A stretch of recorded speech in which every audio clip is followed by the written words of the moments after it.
Welcome back, I'm Kim Bailey and this is Floral Art Online, the Designs Dissected series, where we look at a previous competition design of mine and let our AI assess it, analyse it in terms of the principles and elements of design and give us some suggestions for things that we might do to make it an even better design. This week we're looking at a class title of Rhythmic Overflow, and it was staged on a plinth, as you can see, 60 centimetres square. And the space allowed was 60 centimetres square. Sometimes on these plinths we can go to a metre, but on this occasion it was the 60 centimetres square, which means everything has to be within the air cube above the plinth. And it was judged all around. So as you can see, it is an almost cascading design. I was trying to get it as a cascading design. And overflow the vase. The vase is a ceramic vase. It's a brown ceramic, but it has a twist in it, which you can see in one of the images, but not quite as clear in the other one. And what I wanted to do was to have the cascade follow the spiral of that twist that's in the vase. And so I've used some Gymea lily leaves, some grasses, some casuarina, some woolly bush, and chrysanthemums. For the most part, there's a little bit of red amaranthus in there as well because it's got a nice drooping form to it. In the centre, to give it a little bit of height, because the vase is so big, I've put some woolly bush, and I think now looking at it that they're a bit too straight and it sort of stands out a bit too much from the rest of the design, but it does need the height because the vase is quite a tall vase, so I needed to match the height of the vase at least with the height of the plant material that I've put in it. So let's see what our DesignEye has got to say about this particular design. Looking at line, first of all, the primary lines in this design are flowing, created by the cascading greenery and long wispy grasses that extend downward. These curved lines give the arrangement a natural rhythmic feel and create a sense of movement. Vertical lines are also present, particularly in the tall central plant, which adds height and directs the viewer's eye upward. These vertical and curved lines complement each other, establishing a dynamic composition. Now, what I want to point out to you first of all is that this is directly from the DesignEye AI assessment. So when it looks at the image, it won't necessarily always be able to identify the plant material in it, and that's just a heads up for you if you're going to submit an image of your own. That's the reason that we look at the assessments before we send them out to you. So if we can see and we can identify what the plant material is, then we will put that in as well so that it makes it easier for you to be able to read it. So in this case, what it's talking about in terms of the cascading greenery and seeing the long wispy grasses is actually the foliage from a lomandra, which is an Australian native. It's mostly found around waterways. It's quite a thin leaf to it, but it does curve really nicely, and that's why I used it.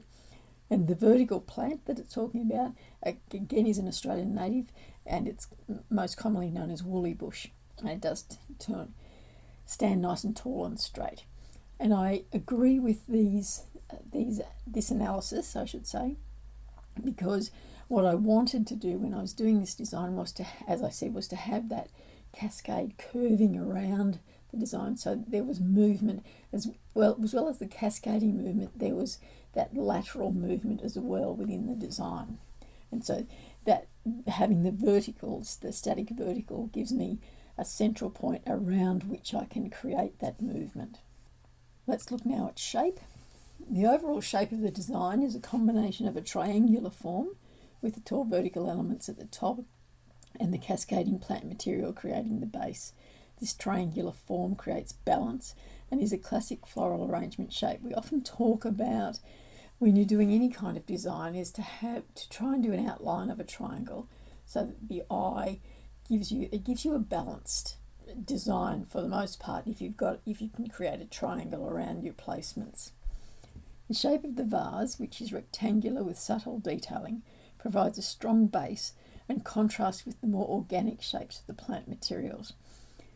It's true, obviously, but it's something that you really have to be careful of when you're putting designs together, because sometimes the contrast can be too great, and if it's a strong vase shape and perhaps it's a dark colour like this, that can draw your eye away from the plant material. So always best to think about the balance between those two elements, your plant material and your container, not necessarily a vase, and to make sure that the container is not detracting from the plant material that you're using, because as always in most competitions, plant material has to predominate. If we look at form now, the form is three-dimensional with a strong central vertical form and a cascading outer layer of plant materials. The fullness of the cascading plant materials gives the design depth and volume. The rounded form of the flowers and the soft greenery adds a gentle, lush appearance, contrasting with the more rigid, upright form of the top section. Now, it's fairly important in terms of form to make sure, and a design like this, which is judged all around, that you have depth and volume, because as I've said in some of the other videos where it's been this similar sort of staging, it has to look interesting from every angle, not necessarily the same, but interesting from every angle. And so being able to have plant material that gives you fullness and volume means that when the judge walks around the design, you're not going to see a thinner area or a less interesting side to a design. Texture now. There is a rich variety of textures ranging from the soft feathery appearance of the cascading grasses to the spiky rigid texture of the central plants.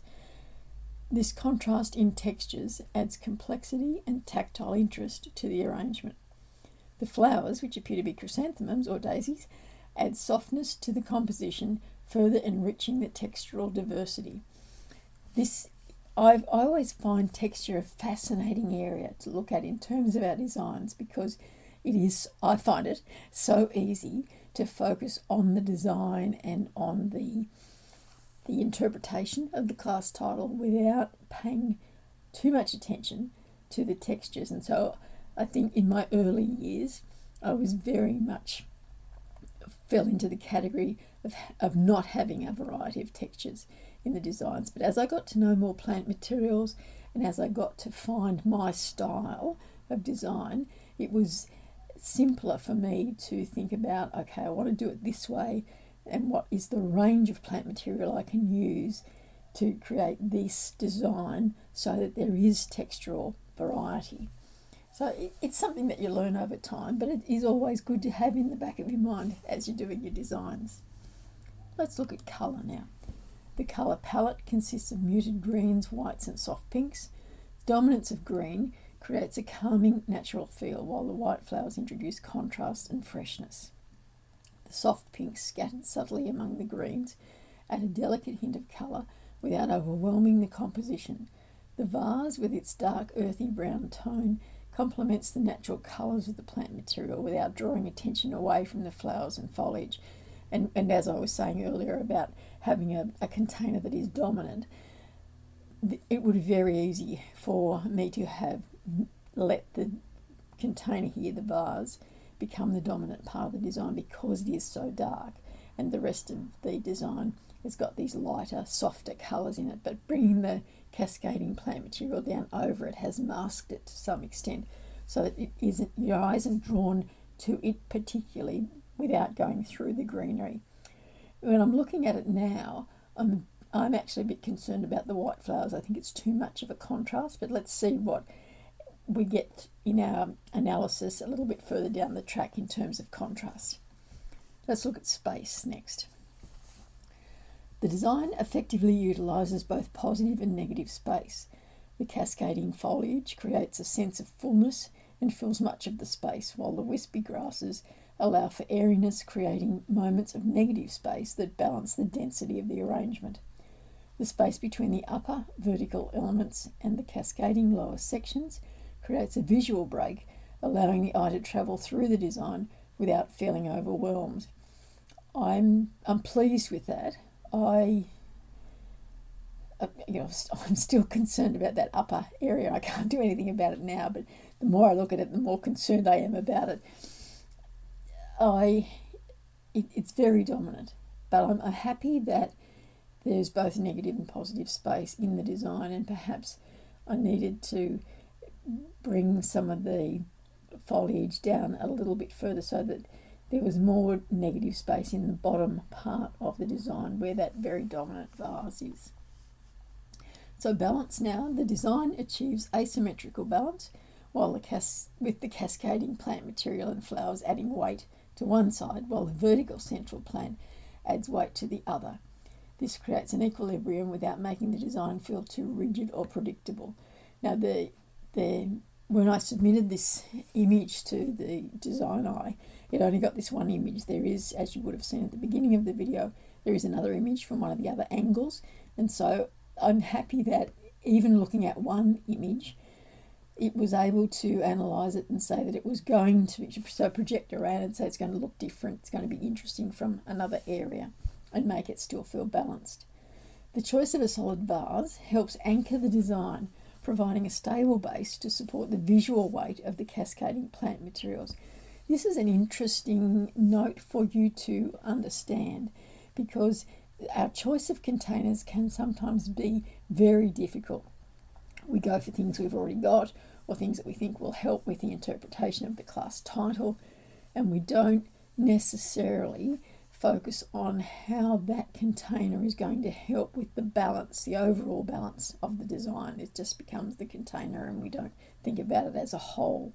But I think once you look at it, you know that sometimes something's not quite right and you can't work out what it is. And I think often it will be that visual balance between container and plant material. So something to keep an eye on when you're doing your designs. Contrast now. There is a strong contrast between the rigid upright lines of the central plant and the soft flowing lines of the grasses and cascading greenery. This contrast adds visual interest and creates a dynamic interaction between the elements. The contrast in textures from the soft grasses to the rougher spiky central plant further enhances the overall design. So it's talked about contrast in terms of the line and in terms of textures, but it hasn't talked about contrast in terms of colour. So it obviously doesn't see that it's an issue as much as I do, which is interesting to note in itself. Emphasis. The tallest vertical element at the centre of the design acts as the focal point due to its height and prominence. The eye is naturally drawn to this point first before following the cascading lines downward. The white flowers provide secondary focal points, standing out against the green backdrop and drawing attention to the lower section of the arrangement. So what it's seeing, where my concern is about too much contrast in the colour, it's actually seeing it as a good thing because it's creating a secondary focal point that draws your eye down away from that very prominent vertical upright section down into the cascading part of the design. So something that I probably wouldn't have considered when I was reviewing the design myself, but interesting nonetheless to see that someone else's interpretation or something else's interpretation of that part of the design. So rhythm now. The rhythm in the design is created by the repetition of cascading plant materials and the flowing lines of the grasses. These repeated elements guide the viewer's eye downward in a gentle undulating motion, creating a sense of harmony and movement. The contrast between the flowing lower section and the more static upper section adds variety to the rhythm, keeping it dynamic and engaging. I like the idea that the rhythm is created by the repetition of the plant material and by the line as well. So often we'll talk about rhythm being created by the repetition of plant material, but it's interesting that all through this assessment, this analysis, what has been featured is the repetition of the plant material that I've used, and that's created a sense of unity and a sense of harmony and a sense of rhythm. So I've got my rhythmic overflow, I guess, is what it's saying to me. So unity now. The design feels unified through its cohesive colour palette and the repetition of plant materials. The muted greens and whites tie the various elements together, creating a harmonious whole. The repetition of cascading lines and soft textures throughout the design further enhances the sense of unity. So once again, there's repetition that's creating unity as well. The interesting part of this analysis is that the muted greens and the whites tie the various elements together, creating a harmonious whole. I guess it's because the white goes all the way around, so it creates as it said, a secondary focal area that unifies the design, so it's not split into two and it's not dotted around in terms of its colour. So the proportions of the design are mostly well considered, with the tall central element balanced by the cascading plant materials below. However, the uppermost section of the central plant feels slightly too tall in comparison to the rest of the design, which could potentially make the design top heavy. The size of the flowers is in proportion to the overall arrangement, adding just enough volume without overwhelming the design. So I haven't got too many flowers in there, they're not standing out too much away from the rest of the design, detracting from the design. But very much my thinking is that that central placement is just too tall for the rest of the design. And although I don't think it makes it look top heavy, it just makes it look out of place, just not right. So let's now see what our DesignEye has in suggestions for us. So firstly, the height adjustment. Trim the central vertical plant by about 10 to 15% to reduce the height and make the design feel more proportionally balanced.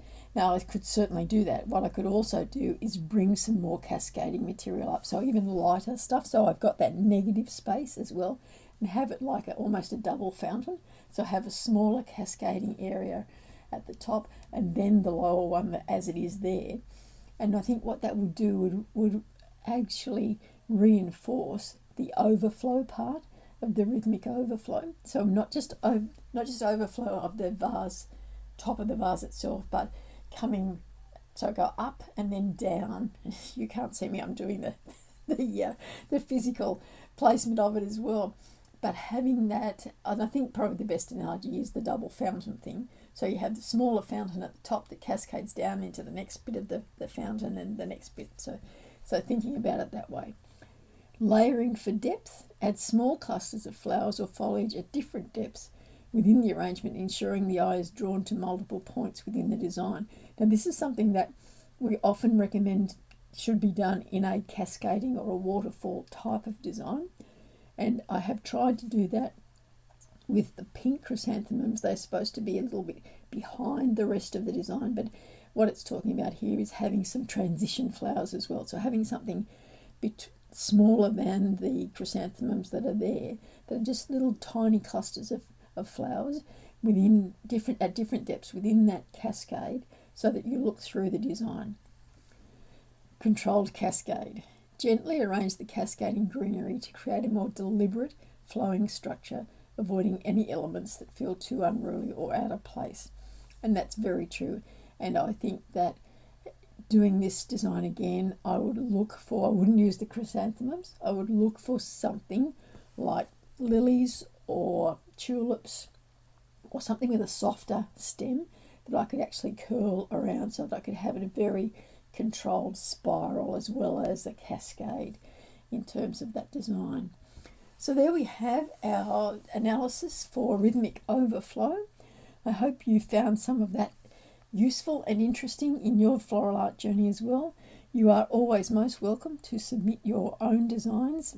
All it takes is an image of your design, upload it to the website, and within about 24 hours you'll have your assessment back along exactly the same lines as these videos that I've been doing for you.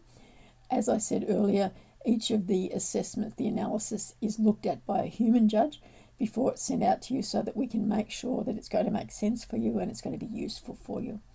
I will leave it there for today. Enjoy your floral art journey. I'm Kim Bailey, and this is Floral Art Online, the Designs Dissected series.